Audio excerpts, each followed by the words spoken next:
services as well. You tell me that you are based locally, but you're obviously retained, so you're not sleeping over at the fire station or anything like that, are you?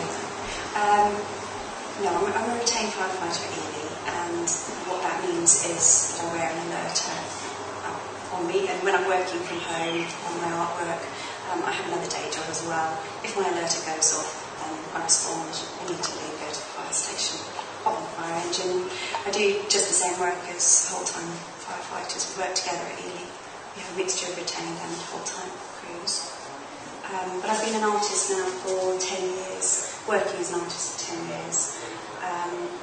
And I wanted to explore the ideas that I had just from my day-to-day work at the fire station, looking at it artistically, something slightly different viewpoint than as a firefighter, because they're very different hats, and I wanted to explore them both together. Just focusing on your firefighting just for a moment, you may be on call or on duty for a significant amount of time during the week, but that doesn't necessarily equate to shouts, does it? No. It's very varied. I'm on call for about 70 hours a week, which actually compared with a lot of my colleagues is not very much. They tend to be on call most of the time. And the shouts we get vary considerably, so it probably averages out to 1 or 2 a week. But I could go 2 or 3 weeks without anything at all, and then have 4 all in one day.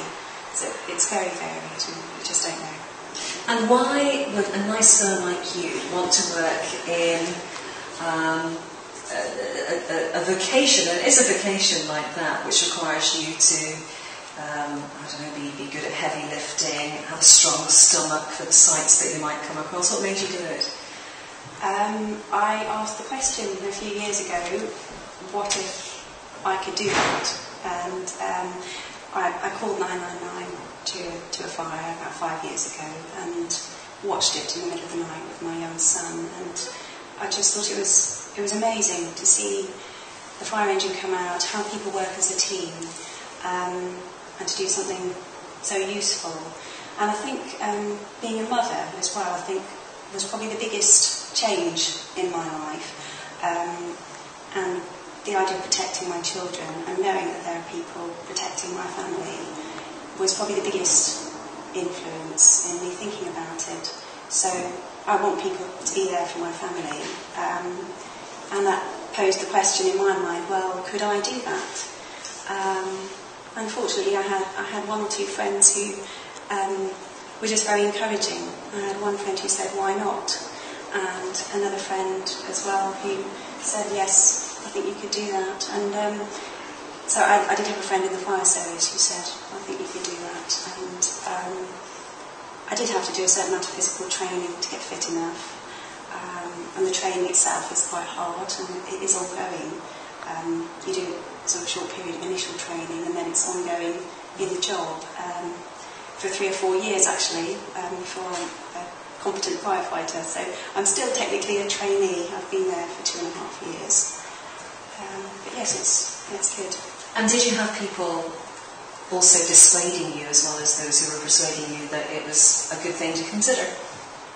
Yes, I did.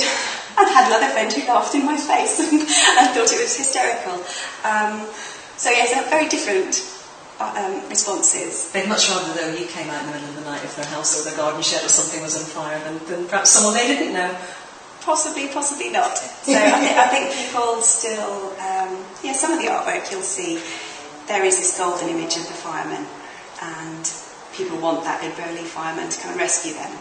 And that's an idea I've explored as part of my own. Not a slight little artist like yourself. No. So I have explored that as part of people's perceptions of what a firefighter is, and also the things that inspire people to become firefighters. This sort of notion of heroism and the idea of rescuing somebody, I think, is a great draw for a lot of people, a lot of men actually that I've worked with. And so I'm not sort of painting that as a negative, but where do I then find myself, as a woman, not particularly big, with my own identity? How do I be myself within that kind of environment? In terms of actually being strong enough or fit enough, I am fit enough and strong enough to do the job, and the equipment is such that I can use all of the equipment, and the teamwork is such that there's room for lots of different shapes and sizes of people. And the fire service themselves have been incredibly supportive of me coming in as a woman, with my anxieties of will I be fit enough, will I be strong enough, that kind of thing. So I certainly wouldn't say you have to be a big burly fireman to join the fire service, but it's an idea that's there in people's minds, and I'm constantly sort of faced with it from the public, mainly this idea. Yeah. So they're thinking that I've not yet spoken about any of the images or any of the gallery pieces. I will do that in due course. I just want to explore this side of the story as much as possible for now. We were talking before when we were having our tea about the certain sense of order that there is in a fire station. Everything has to be in its place because of the necessity of grabbing your kit and going when the bell sounds. That's rather at odds with the life of an artist, is it not? Where most artists I know tend to be a little bit more scatty, a little bit cluttered, a little less tidy, perhaps? Yes, absolutely. And I probably do fit the bill slightly in my own home and my studio. I think there's something to do with the process of creativity that it is quite messy, and it's also exploring the unknown, and it's unquantifiable and intangible. And I think one of the things that draws me to the fire service is this orderliness and doing a very tangible job, doing something that's very useful and practical. And I love the order of the fire station, as well as the slightly chaotic lifestyle I have. Well, I don't have a particularly chaotic lifestyle, but the more cluttered lifestyle I have as an artist. And I think that they are completely different. I think that's why I enjoy both. Just as we were talking before, there was something I was going to ask you about. I'm just trying to think of the best way to phrase it. Oh yes, getting on to documenting the work you've done so far.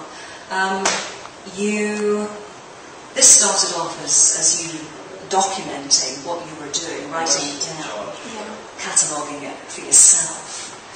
What kind of entries did you make into that journal? I started a journal right at the beginning, when I was beginning to think about joining the fire service, and the ideas in my head initially, and then as I went on, the process of the training, different people I met, the different things that were asked of me, things I had to do. That a lot of the interests I was interested in initially were the idea of transformation and fear, actually, facing fear, because the guys I work with are very practical, get in there, do things. People don't talk about fear, and they don't talk about bravery, and they don't.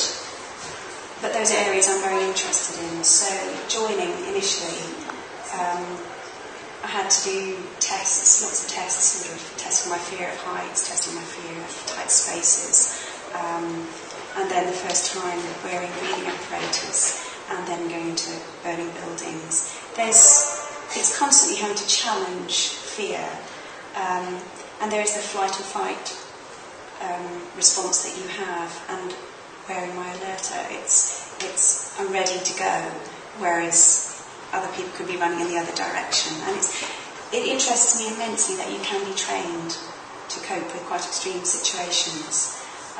So the journal was sort of abstract ideas, but also it's very personal things, things I experienced. So the car crashes I went to, the fires I went to, the banter actually on the back of the fire engine. So the funny stories people come out with. There's a lot of things like that in my journals.